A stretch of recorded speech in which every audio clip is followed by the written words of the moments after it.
আসসালামু আলাইকুম ভিউয়ার্স, আজকে আমরা দেখাবো আমড়ার আচার রেসিপি। এই জন্য প্রথমে আমরা নিয়ে নিয়েছি। এই দেখতে পাচ্ছেন, আমড়াগুলো প্রথমে ভালোভাবে পরিষ্কার করে বিনিয়ে ছিলে নেব। এই যে দেখুন, আমড়াগুলোকে সব কেটে নিয়েছি। আর এখানে পানিতে আমরা ডুবিয়ে রেখেছি যেন ভালোভাবে কষগুলো ছাড়িয়ে যেতে পারে। এই আমড়ার কষগুলো থাকলে বা থেকে গেলে তখন আমড়ার আচারটা খেতে কষ্টে একটা ভাব চলে আসে। এই জন্য আমরা ঘন্টাখানিক মতো এটাকে পানির মধ্যে ডুবিয়ে রেখেছি। এই যে দেখতে পাচ্ছেন, আমড়াগুলো আমরা একই সাইজে একই পরিমাপে কেটে নিয়েছি। এই যে এরকমভাবে দেখতেই পাচ্ছেন। আমড়াগুলোকে কিন্তু সবগুলোকে ছিলে নিয়েছি। আমরা খোসাসহ আচার করছি না, কারণ এগুলো একটু বয়স্ক হয়ে গেছে এই জন্য। এই যে দেখতেই পাচ্ছেন, পরিষ্কারভাবে আমড়াগুলোকে পরিষ্কার করে নিয়েছি, ছিলে নিয়েছি। আর এই যে কষটা দেখতেই পাচ্ছেন, আমরা একবার ধুয়ে ফেলেছি, তারপরেও কিছু কিছু কষ বেরিয়ে আসছে। আমড়াগুলোকে ভালোভাবে এভাবে ভিজিয়ে রেখে কষটা ছাড়িয়ে নেব। আর ছাড়ানো হয়ে গেলে আমরা একটি পাত্রে এটা উঠিয়ে নিয়ে পানিটা ঝরিয়ে নেব। এই যে এভাবে করে উঠিয়ে নিয়ে একটি পাত্রে রেখে আমড়ার কষগুলোকে ঝরিয়ে নেব পানি। যেন পানি থাকলে কিন্তু আমড়ার আচারটার টেস্ট ভালো আসবে না। এই জন্য এই যে দেখুন, আমরা এখানে তুলে নিয়েছি। আমড়াগুলোকে একটি পাত্রে তুলে নিয়ে দেখিয়ে দিচ্ছি। এই যে আমাদের আমড়াগুলো দেখতে কিন্তু অনেক সুন্দর হয়েছে। আর আমড়ার আচারগুলো এবার পরবর্তী স্টেপে চলে যাব। প্রথমে আমরা চুলায় একটা কড়াই বসিয়ে দিয়েছি আর দিয়ে দিলাম সরিষার তেল। এখানে খাঁটি সরিষার তেলটা ব্যবহার করার চেষ্টা করবেন, তাহলে ঘ্রাণটা বেশি আসবে আর সুস্বাদু হবে খেতে। এরপর আমরা দিয়ে দেব কয়া করে রাখা রসুন। আপনারা চাইলে এখানে আস্ত রসুনও দিতে পারেন, কিন্তু আমরা এখানে কয়া রসুনগুলো ব্যবহার করি।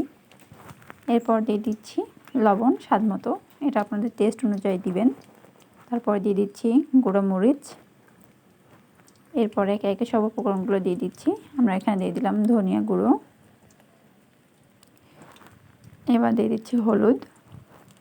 এবার উপকরণগুলোকে সবগুলোকে ভালোভাবে মিশিয়ে নিতে হবে, তলায় যেন না লেগে যায় সেটা খেয়াল রাখবেন। এই যে ভালোভাবে আমরা উপকরণগুলোকে মিশিয়ে নিচ্ছি। আর দেখুন, সরিষার তেলটা কিন্তু অনেক বেশি ফুলে উঠছে, কারণ এটা খাঁটি সরিষার তেল। এই যে দেখতেই পাচ্ছেন, আমরা আস্তে আস্তে এইটা নিয়ে নিচ্ছি। আর এটা যখন ভাজা ভাজা হয়ে আসবে তখন এই ফোলা অংশটা কিন্তু কমে আসবে। এবার আমরা দিয়ে দিব সেই কেটে রাখা আমড়াগুলো। এই যে ভালোভাবে মিশিয়ে নিচ্ছি। আমড়াগুলোকে আমরা ভালোভাবে মিশিয়ে এপাশ ওপাশ করে দিব, যেন ভালোভাবে মিশে যেতে পারে আমড়াগুলো মশলাগুলোর সাথে মিশিয়ে খুব ভালো টেস্ট একটা আসবে। এই যে দেখুন, কাছ থেকে দেখাচ্ছি, খুব সুন্দর দেখতে লাগছে। আর খেতেও কিন্তু অনেক বেশি মজা হয়, ভীষণ মজাদার। এই যে দেখুন, আমাদের আমড়াগুলো কিন্তু আধা সিদ্ধ হয়ে এসেছে। আমরা এই পর্যায়ে আমড়াগুলোকে আরও কিছুক্ষণ রান্না করে নেব।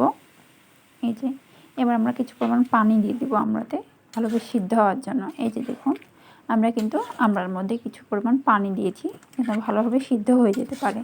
আর সিদ্ধ হয়ে গেলে তার পরবর্তী সময়ে আমরা কিন্তু এর সাথে চিনি বা গুড় মিশিয়ে নেব। আপনারা ইচ্ছা মতো দিতে পারবেন। এই যে দেখুন, কত সুন্দরভাবে ফুটে উঠছে আমড়াগুলো। আপনারা চিনি ব্যবহার করতে পারবেন, আবার চাইলে গুড় ব্যবহার করতে পারবেন। এটা কিন্তু খুব ইজি একটা বিষয়। এই যে দেখুন, আমরা এখানে গুড় অ্যাড করেছি। আমরা কিন্তু এখানে কুসুরের গুড়টাও বা আখের গুড়টা ব্যবহার করেছি।